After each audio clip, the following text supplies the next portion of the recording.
الحمدللہ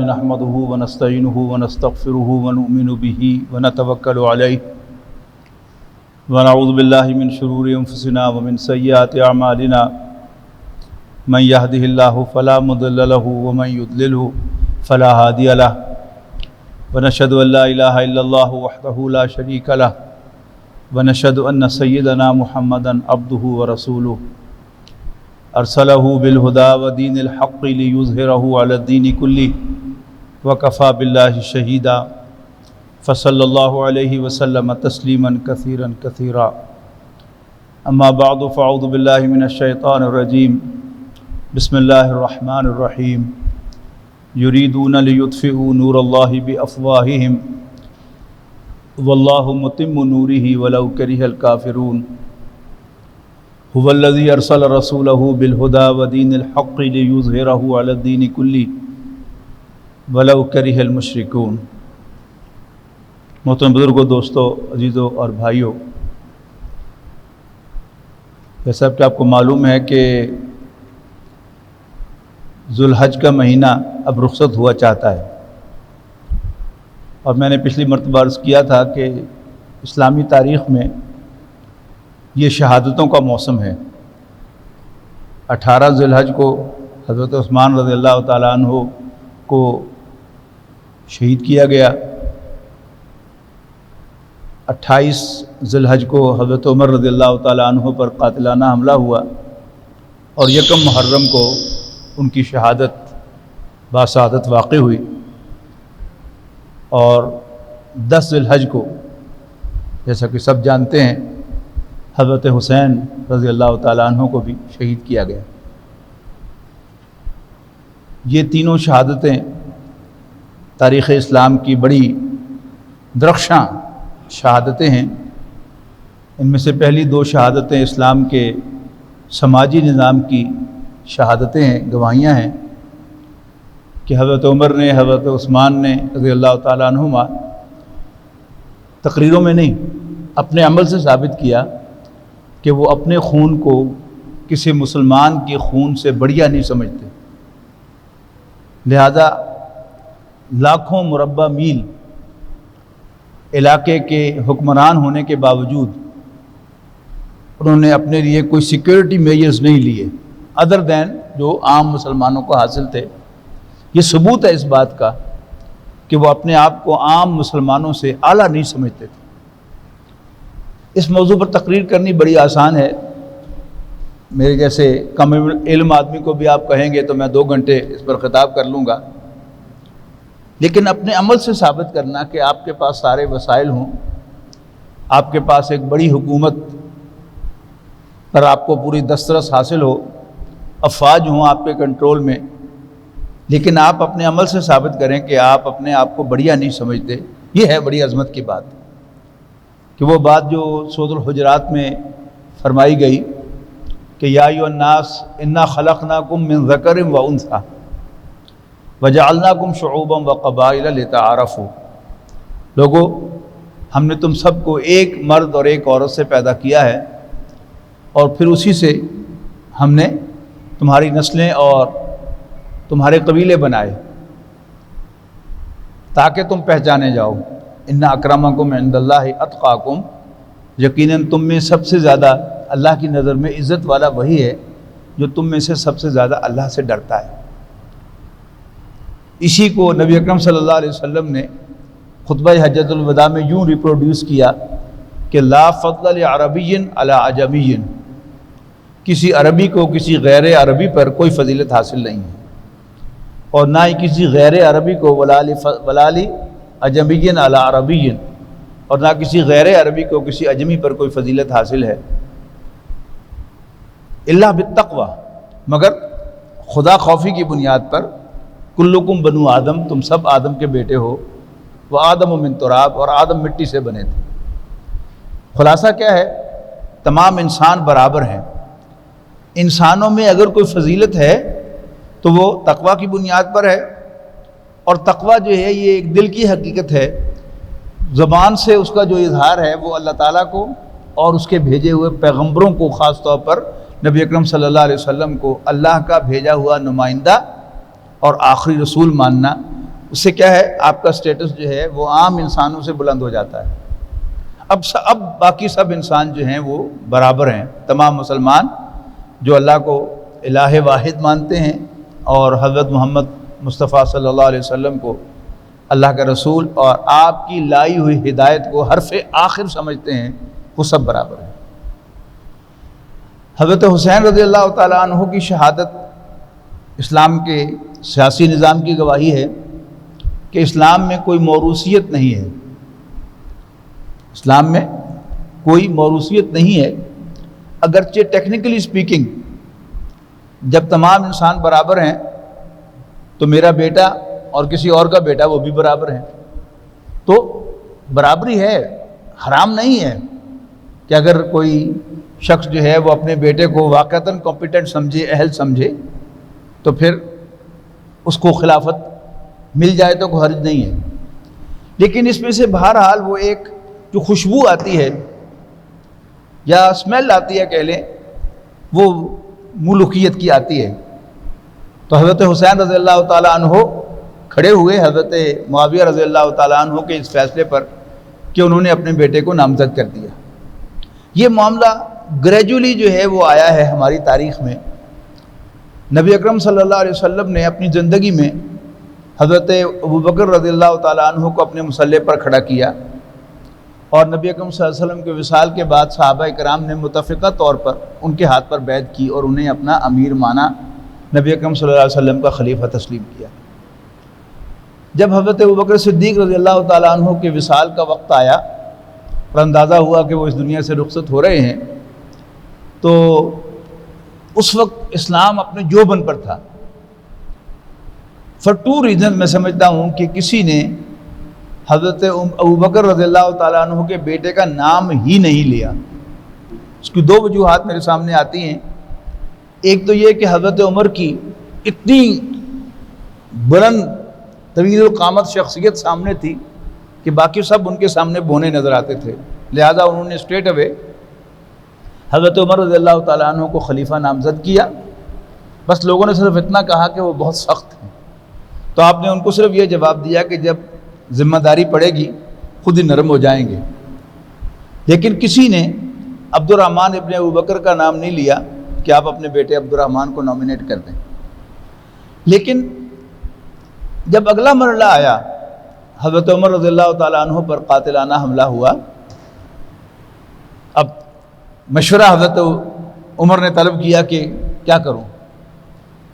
اب پھر دو وجوہات کی بنیاد پر آواز آئی کہ آپ عبداللہ کو نامینیٹ کر دیں۔ ایک تو یہی کہ بہرحال ساری امت میں سے حضرت عبداللہ ابن عمر رضی اللہ تعالیٰ عنہما حضرت عمر کے بیٹے۔ البتہ دوسری بات بھی ہمیں ذہن میں رکھنی چاہیے کہ علم حدیث میں اور اتباع سنت میں حضرت عبداللہ ابن عمر رضی اللہ تعالیٰ عنہ کا بڑا منفرد مقام ہے۔ یعنی ہماری 4 فقوں میں سے 3 فقے جو ہیں وہ حضرت عبداللہ ابن عمر رضی اللہ تعالیٰ عنہما کی معتقد اور ان کی فالوورز ہیں۔ حضرت عبداللہ ابن عمر کے آزاد کردہ غلام تھے نافع رضی اللہ تعالیٰ رحمۃ اللہ علیہ، ان کے شاگرد تھے امام مالک رحمۃ اللہ علیہ۔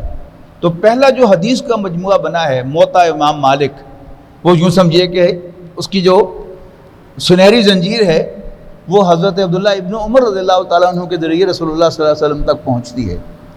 صرف ایک فقہ جو ہے اہل سنت کی، فقہ حنفی، اس کے امام عبداللہ ابن مسعود رضی اللہ تعالیٰ عنہ ہیں کہ وہ وہاں سے منتقل ہوئے اور پھر باہر چلے گئے، تو پھر ان کے شاگرد در شاگرد حضرت امام ابو حنیفہ رحمۃ اللہ علیہ ہیں۔ تو حضرت عبداللہ ابن عمر حضرت عمر کے بیٹے ہونے کے علاوہ ایک ذاتی حیثیت میں بھی ایک بہت بڑی شخصیت تھی، لیکن حضرت عمر رضی اللہ تعالیٰ عنہ نے بہت احتیاط کا معاملہ کیا اور اس کو کنسیڈر نہیں کیا۔ حضرت عبداللہ بن عمر رضی اللہ تعالیٰ عنہ کا جوانی کا واقعہ تھا کہ ایک دن وہ رسول اللہ صلی اللہ علیہ وسلم کے پاس آئے اور کہا کہ میرے والد نے کہا ہے کہ میں اپنی بیوی کو طلاق دے دوں۔ تو حضور صلی اللہ علیہ وسلم نے فرمایا کہ تمہارے باپ نے کہا ہے تمہیں کہ تم طلاق دے دو، تم مجھے پوچھنے کے لیے آ گئے ہو؟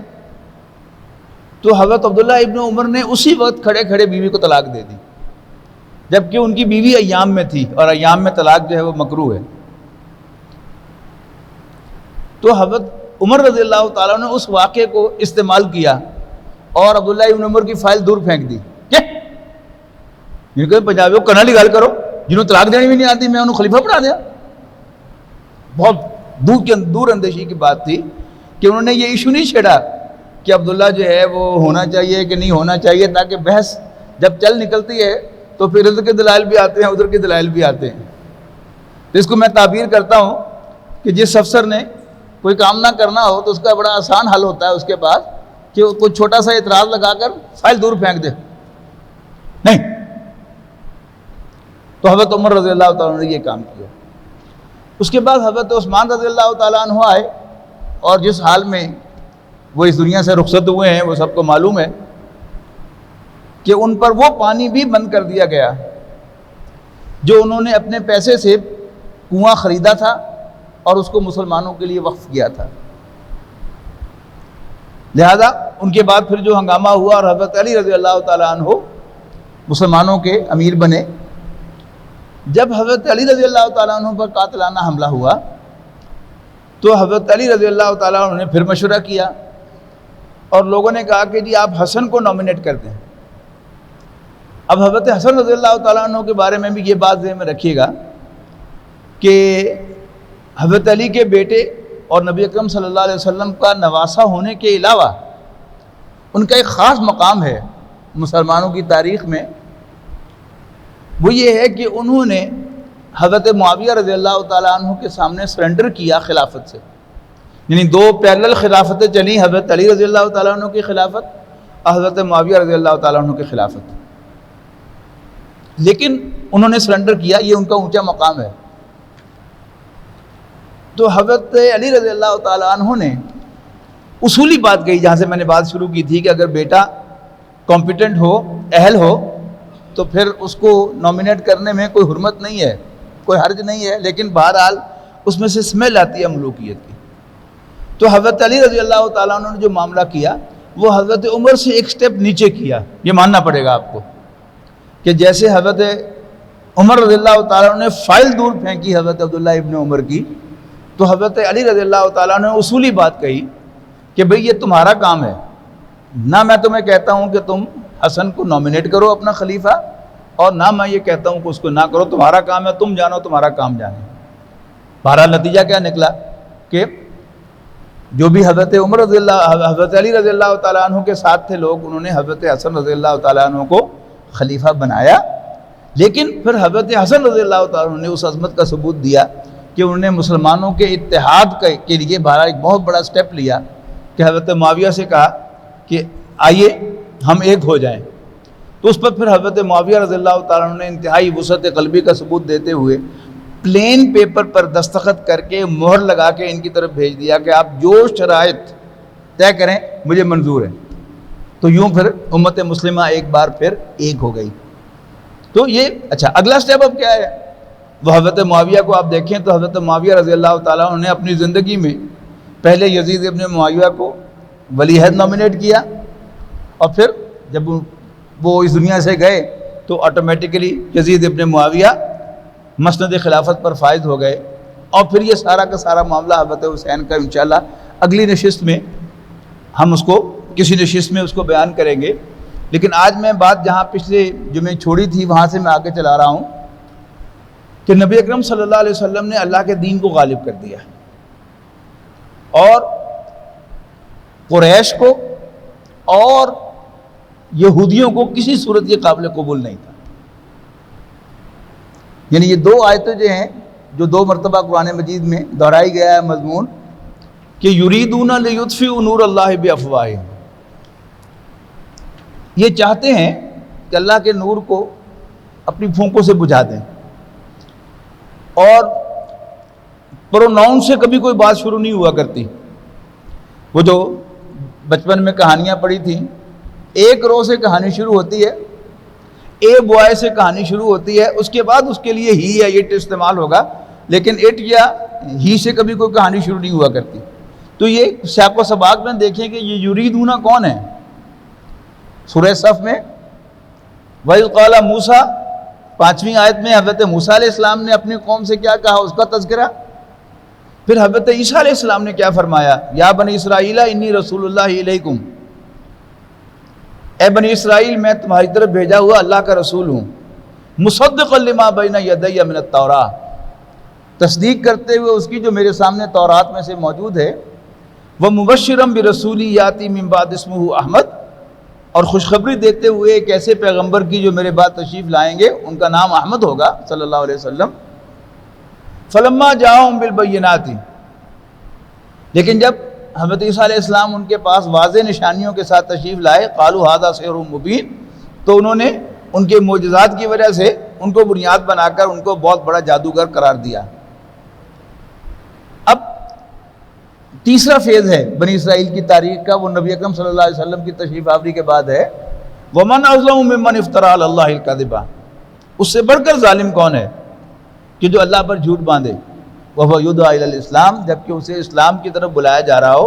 وَاللَّهُ لَا يَهْدِي الْقَوْمَ الظَّالِمِينَ، اور اللہ تعالیٰ ایسے ظالموں کو کبھی راہ یاب نہیں کیا کرتا. اب اس کے بعد ہے یریدون لیطفئوا، یہ چاہتے ہیں. تو اب کون ہو گئے یہ یہودی چاہتے ہیں، بنی اسرائیل چاہتے ہیں کہ وہ اللہ کے نور کو اپنی پھونکوں سے بجھائیں، اپنے منہوں سے بجھائیں. واللہ متم نورہ ولو کرہ الکافرون، اور اللہ تعالیٰ اپنے نور کو مکمل فرمانے والا ہے، خواہ یہ کافروں کو کتنا ہی ناگوار ہو، ان کو جتنے مرضی مروڑ اٹھیں، جتنی مرضی تکلیف ہو، جتنا مرضی پیٹ میں درد اٹھے، لیکن اللہ تعالیٰ یہ کام کرنے والا ہے. اور اللہ نے یہ نور مکمل کیسے کیا؟ نبی اکرم صلی اللہ علیہ وسلم اور خلفائے راشدین کے ذریعے سے. میں سوچ سمجھ کر یہ بات جو ہے وہ کہہ رہا ہوں کہ اس مقصد کے لیے اللہ تعالیٰ نے اپنے پیغمبر حضرت محمد صلی اللہ علیہ وسلم کو بھیجا. هو الذی ارسل رسولہ بالہدی ودین الحق، اللہ تعالیٰ ہی تو ہے کہ جس نے اپنے پیغمبر حضرت محمد مصطفیٰ صلی اللہ علیہ وسلم کو الہدا یعنی قرآن مجید، و دین الحق اور سچا دین یعنی دین اسلام دے کر بھیجا. لی یظہرہ علی الدین کلہ، تاکہ وہ اس کو کل کے کل دین پر، کل نظام زندگی پر غالب کرتے ہیں. یعنی اتنا کام تو نبی اکرم صلی اللہ علیہ وسلم کے ذریعے سے اللہ تعالیٰ نے لیا جزیرہ نما عرب کی حد تک. اس کے بعد آپ کے جو خلفاء تھے، خلفائے راشدین، اللہ تعالیٰ نے ان کے ذریعے سے ایک تو ایکسٹینشن کی عرب سے باہر اسلام کی، اور دوسرا اسلام کا جو سارا حسن تھا وہ نکھرا جا کر خلافت راشدہ کے اندر. اور جیسا کہ میں نے عرض کیا تھا کہ حضرت ابوبکر رضی اللہ تعالیٰ عنہ کے جو 2 سال تھے وہ فتنوں کو فروغ کرنے میں گزر گئے، اور ایک سموتھ گورنمنٹ حضرت ابوبکر رضی اللہ تعالیٰ عنہ نے حضرت عمر رضی اللہ تعالیٰ عنہ کے حوالے کی. حضرت عمر رضی اللہ تعالیٰ عنہ کو چونکہ وہ سموتھ گورنمنٹ ملی، فتنے نہیں تھے، لہذا اسلام کیا ہے یہ دکھانے کا موقع اللہ تعالیٰ نے حضرت عمر رضی اللہ تعالیٰ عنہ کو دیا. آپ کا دور خلافت 10 سال پر محیط ہے، اے گڈ ٹائم. اس میں تاریخ انسانی میں پہلی مرتبہ، تاریخ انسانی میں پہلی مرتبہ آج تک کے جتنے بھی بہترین نظام ہیں تھیوریٹیکلی اور پریکٹیکلی، ان تمام کا نقشہ جو ہے وہ اسی دور میں تیار ہوا. اسلام سے پہلے دنیا میں ملوکیت کا رواج تھا. ایک بادشاہ ہوتا تھا اور بادشاہ سبھی کچھ ہوتا تھا، وہی قانون، وہی حاکم اور وہی جج. جو اس کے منہ سے نکل گیا وہی قانون ہے، اور جو وہ کسی قضیے پر فیصلہ دے دے وہی ججمنٹ ہے. نبی اکرم صلی اللہ علیہ وسلم چونکہ اللہ کے رسول تھے، لہذا وہ بادشاہوں سے بھی بڑے تھے اور وہ خود اللہ کے بندے تھے. ہمارا کلمہ یہی ہے نا، اشہد ان محمدً عبدہ ورسولہ. تو اللہ تعالیٰ کی حکمرانی اور اللہ تعالیٰ کی بادشاہی میں انہوں نے ایک بادشاہ کی حیثیت سے حکومت کی. حضرت ابوبکر رضی اللہ تعالیٰ عنہ نے چارج سنبھالتے ہی اپنی پوزیشن کو واضح کیا کہ میں رسول نہیں ہوں، میں غلط ہو سکتا ہوں، اگر میں سیدھا رہوں تو تم پر میری اطاعت واجب ہے، اور اگر میں ٹیڑھا ہو جاؤں تو تم پر واجب ہے، تم پر لازم ہے کہ تم مجھے سیدھا کر دو۔ حضرت عمر رضی اللہ تعالیٰ عنہ نے وہ تمام چیزوں کو ایک نظام کی شکل دی۔ مثال کے طور پر وہ جو بات میں نے ابتدا میں عرض کی کہ تمام انسان برابر ہیں، اور پھر ان میں سے جو مسلمان ہیں وہ ایک درجہ اونچے ہیں، اب مسلمان آپس میں برابر ہیں۔ مسلمانوں کا حکمران جو ہے وہ بادشاہ نہیں ہے۔ حضرت عمر رضی اللہ تعالیٰ عنہ نے یہ تصور عملاً ایک نظام کی شکل میں پیش کیا۔ یعنی آج کی جو پولیٹیکل سائنس ہے اس میں جو ہائیسٹ کانسیپٹ ہے وہ اسٹیٹ کا کانسیپٹ ہے۔ اس کو متعارف کروانے والا کون ہے؟ وہ حضرت عمر رضی اللہ تعالیٰ عنہ۔ اس سے پہلے بادشاہت تھی، تو حضرت عمر رضی اللہ تعالیٰ عنہ نے کمال ایثار کرتے ہوئے اپنی حیثیت کو 1/3 پر ریڈیوس کیا۔ یعنی آج کی زبان میں اگر میں کہوں تو کہا کہ میں ایگزیکٹو ہیڈ ہوں، قوانین کو امپلیمنٹ کرنا وہ میرا کام ہے، لیکن قانون سازی کے لیے آپ نے مجلس شورا بنا دی، پارلیمنٹ بنا دی۔ آج کی زبان میں تمام جو سینئر صحابہ تھے ان پر مشتمل ایک کمیٹی بنا دی، ایک پارلیمنٹ بنا دی، ایک مجلس شورا بنا دی، اور ہر اہم ایشو اس میں لے کر گئے۔ یعنی اپنے ذہن میں بھی کوئی خیال ہے تو اس کو خود امپلیمنٹ نہیں کیا، پہلے اس کی اپروول لیا مجلس شورا سے، دلائل دیے اس کے لیے کہ میرا یوں خیال ہے، ایسا ہونا چاہیے۔ صحابہ کرام نے اختلاف کیا ہے، کئی دن بحثیں ہوئی ہیں، اور پھر جا کر کوئی فیصلہ ہوا ہے۔ تو یہ کیا ہے؟ یہ لیجسلیچر انہوں نے اپنی ذات سے علیحدہ کر کے مجلس شورا کو دے دی۔ دوسرا، تاریخ انسانی میں پہلی مرتبہ قاضی کا عہدہ بنایا، قاضی ادر دین دا کنگ۔ یعنی جب بادشاہتیں تھیں تو بس بادشاہی سب کچھ ہوا کرتا تھا، لیکن اب کیا ہو گیا؟ قاضی کا عہدہ بنا، اور اس قاضی نے خود حضرت عمر رضی اللہ تعالیٰ عنہ کو بھی سمن کیا۔ امیر المومنین لاکھوں مربع میل سلطنت کے فرما روا قاضی کی عدالت میں پیش ہوئے، اور قاضی نے ان کے خلاف فیصلہ دیا، تو یوں حضرت عمر رضی اللہ تعالیٰ نے جوڈیشری علیحدہ کر دی۔ پھر وہ جو ہائر کانسیپٹ تھے اسلام کے، اسلام کے انقلابی اصول اس وقت کے اعتبار سے، برابری۔ اب کہنے کو جیسا کہ میں نے عرض کیا کہ 2 گھنٹے میں بھی تقریر کر سکتا ہوں، لیکن حضرت عمر نے ثابت کیا کہ کوئی اور مسلمان اور میں، ہم دونوں برابر ہیں۔ ایک سرکاری سفر درپیش ہوا، اور وہ بھی کیسے کہ مسلمانوں کی افواج نے فلسطین کا محاصرہ کر رکھا تھا، اور محاصرہ طویل ہو گیا۔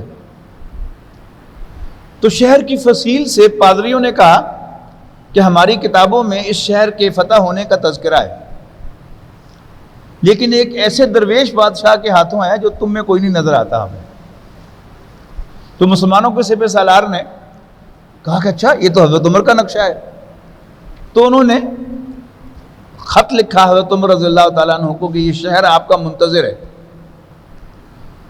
اب حضرت عمر رضی اللہ تعالیٰ عنہ نے کوئی خاص پوشاک نہیں بنوائی اس سرکاری سفر کے لیے، وہی جو لباس پیوند لگے ہوئے پہنا کرتا تھے وہ وہی زیب تن کیا حسب معمول، اور ایک سواری اور ایک خادم کو لے کر چل پڑے۔ اب اونٹ پر سفر ہے تو اس کے لیے ظاہر ہے کھانے پینے کا سامان بھی آپ کو ہفتہ 10-15 دن کے لیے جتنا بھی وہ سفر تھا وہ چاہیے تھا، تو وہ سامان بھی اسی اونٹ پر لادا۔ اب ایک آدمی کے بیٹھنے کی گنجائش ہے اونٹ پر، تو اپنے خادم سے کہا، ظاہر ہے کہ بیت المال کا خادم تھا، کہ بھئی دیکھو اس سفر میں ایک منزل میں سوار ہوں گا اور تم نکیل پکڑ کر چلو گے، تو اگلی منزل تم سوار ہوگے اور میں نکیل پکڑوں گا۔ خادم نے عرض کی کہ امیر المومنین یہ آپ کیا کہہ رہے ہیں؟ ان کے ایسا ہی ہوگا، اور ایسا ہی ہوا، یہاں تک کہ جب آخری منزل آئی تو حضرت عمر رضی اللہ تعالیٰ عنہ کے پیدل چلنے کی باری تھی، نکیل پکڑنے کی، اور خادم کے سوار ہونے کی باری تھی۔ پھر شہر میں داخلے سے پہلے مسلمانوں کی افواج کے کمانڈر نے ایک بڑا خوبصورت جوڑا بھیجا ہوا تھا حضرت عمر رضی اللہ تعالیٰ عنہ کے لیے کہ یہاں بڑے مہذب لوگ رہتے ہیں، آپ بڑا سادہ لباس پہنتے ہیں، ذرا یہ جوڑا آپ پہن کے تشریف لائیں۔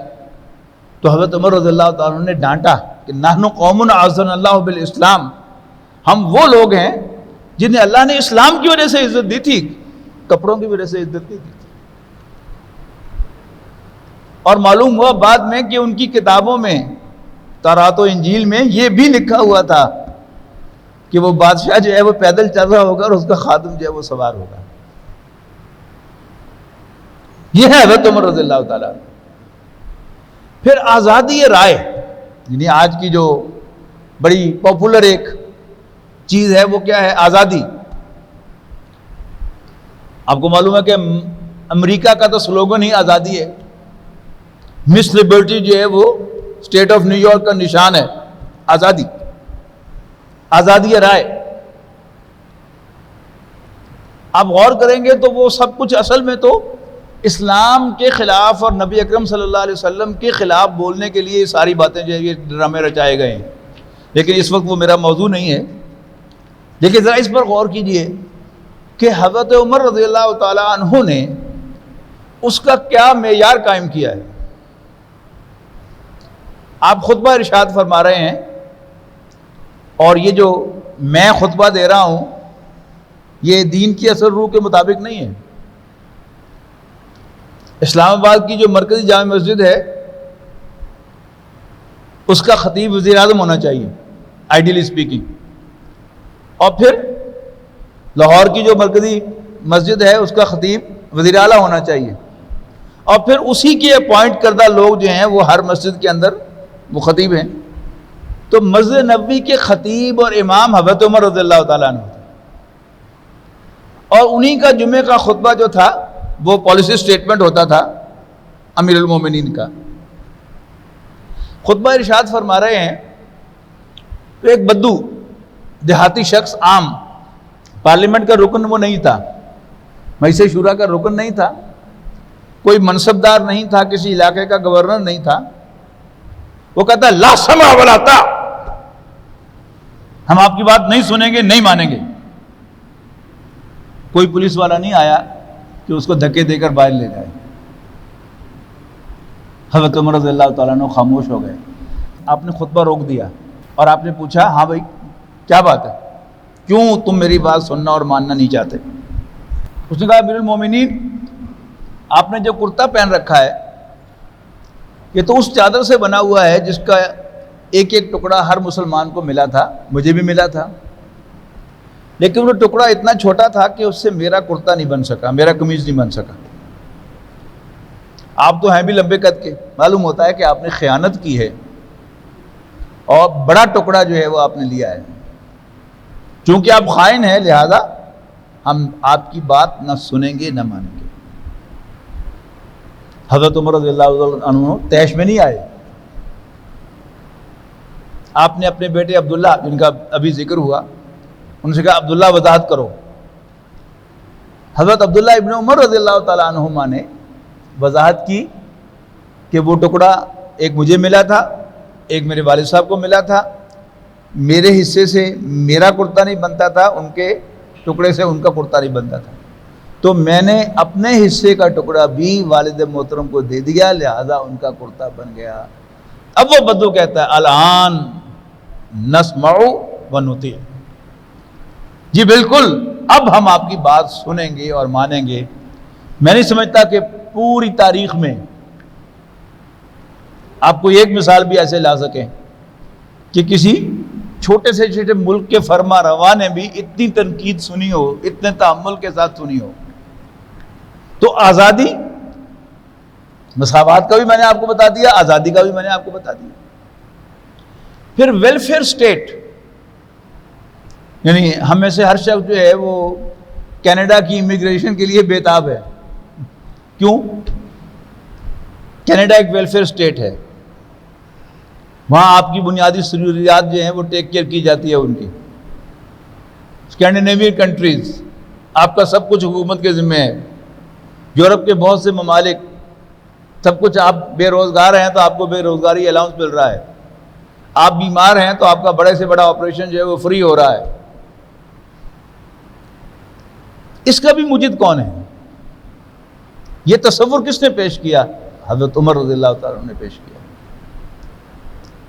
حضرت عمر رضی اللہ تعالیٰ عنہ کا ایک بڑا زبردست سٹیٹمنٹ ہے کہ اگر دجلہ و فرات کے کنارے پر، یعنی مدینہ منورہ ہیڈ کوارٹر ہے، کیپٹل ہے، اور وہ دجلہ اور فرات لاکھوں میل کا فاصلہ ہے، ہزاروں میل کا فاصلہ، اور پھر وہاں پر آپ نے فرمایا کہ اگر دجلہ و فرات کے کنارے پر کوئی کتا بھی بھوکا مر گیا تو عمر کے بارے میں، عمر سے سوال ہوگا اس کے بارے میں کہ اگر تم انتظام چلا نہیں سکتے تھے تو پھر وہاں بیٹھے کیا کر رہے تھے. وہ جو سارے واقعات آپ پڑھتے ہیں وہ اصل میں اسی جو ان کی پالیسی تھی اس کا حصہ ہے کہ راتوں کو آپ گشت کر کے کان لگا کے سنتے تھے کہیں بچے رو تو نہیں رہے، کیوں رو رہے ہیں، فاقہ کیوں ہے، میری ذمہ داری ہے.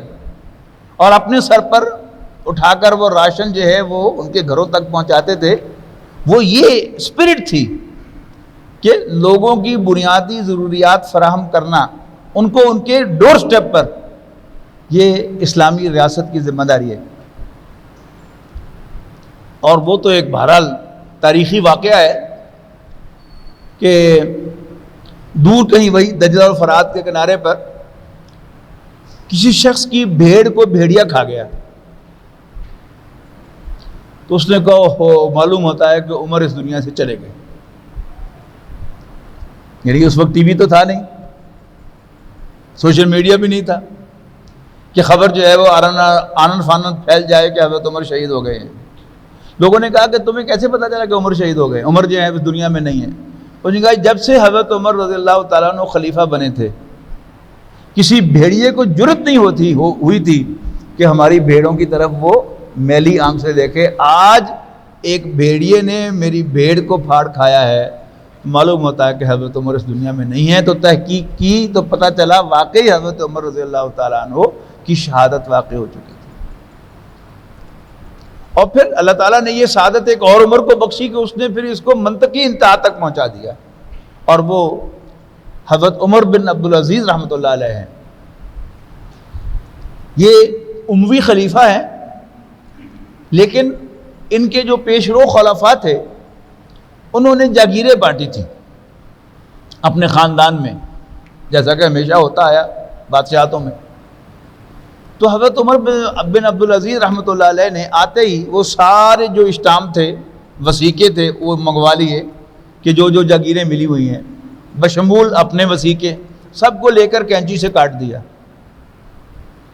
اور فرمایا کہ تمہارے باپ کی جاگیر نہیں ہے، یہ امت مسلمہ کی جاگیر ہے، اور تمہیں کوئی حق نہیں ہے کہ تم یہ آپس میں بانٹتے پھرو. اور پھر ایسا نظام بنایا کہ جو خزانچی تھا بیت المال کا، اس نے آ کر کہا کہ امیر المومنین زکوٰۃ کا مال پڑا ہے اور کوئی زکوٰۃ لینے والا نہیں ہے. تو فرمایا کہ اچھا غیر مسلموں کو دے دو. چند روز کے بعد وہ پھر آیا کہ جی غیر مسلموں کو دے کر بھی زکوٰۃ کا مال جو ہے وہ بچ گیا ہے. تو اب فرمایا کہ اللہ کی مخلوق کو کھلا دو، یعنی اس سے وہ خوراک راشن لے کر پھیلا دو زمین پر، اللہ کی مخلوق پرندے اور جانور جو ہیں وہ اس میں سے کھا سکے. تو یہ وہ تھا کہ اللہ کے دین کے دشمنوں کی، اللہ اور اس کے رسول کے دشمنوں کی تو یہ خواہش ہے کہ یہ جو چراغ نبی اکرم صلی اللہ علیہ وسلم نے روشن کیا تھا، جس کو اپنی منطقی انتہا تک پہنچایا تھا، اس کو بجھا دیں. لیکن اللہ تعالیٰ گریجولی اس چراغ کو، اس کی روشنی کو بڑھاتا رہا۔ تورات و انجیل میں اس کی روشنی، پھر نبی اکرم صلی اللہ علیہ وسلم کو جب قرآن مجید عطا کیا تو وہ پورا ایک سورج بن گیا۔ جس طرح ایک دیا ہے، پھر ایک بلب ہے، پھر ایک سرچ لائٹ ہے، اور پھر سورج ہے۔ سورج جو ہے وہ ہر چیز کو کرسٹل کلیئر کر دیتا ہے۔ اس لیے نبی اکرم صلی اللہ علیہ وسلم کو خورشید رسالت کہتے ہیں، آفتاب رسالت کہتے ہیں۔ لیکن نبی اکرم صلی اللہ علیہ وسلم کے ذریعے سے اللہ تعالیٰ نے وہ سورج طلوع کر کے اس کی روشنی عوام تک جو پہنچائی ہے وہ خلافت راشدہ کے ذریعے سے، اور ان کے بعد انہی کے طرز پر چلنے والے جو خلفات ہیں ان کے ذریعے سے پہنچائی ہے۔ لیکن بہرحال سازشوں کا سلسلہ جاری رہا۔ اسی کے نتیجے میں حضرت عمر کی شہادت ہوئی، اسی کے نتیجے میں حضرت عثمان کی شہادت ہوئی، اور پھر اسی کا سلسلہ ہے کہ حضرت علی رضی اللہ تعالیٰ عنہ کو شہید کیا گیا، اور پھر اسی کا سلسلہ ہے کہ حضرت حسین رضی اللہ تعالیٰ عنہ کو بڑی خاص پلاننگ کے ذریعے سے، وہ تو حج کرنے کے لیے مکہ مکرمہ آئے تھے، لیکن ان کو وہاں سے گھیر گھار کر لے جایا گیا ہے اور ان کو وہاں پر شہید کروایا گیا ہے، تاکہ امت مسلمہ کے درمیان ایک خلیج پکی ڈالی جائے، اور قیامت تک پھر یہ خلیج جو ہے اس کو پر نہ کیا جا سکے۔ اور یہی آج ہم جو سب کا سب دیکھ رہے ہیں۔ اسی پر آج اکتفا کرتے ہیں۔ اقول قولی ھذا واستغفر اللہ لی ولکم ولسائر المسلمین والمسلمات۔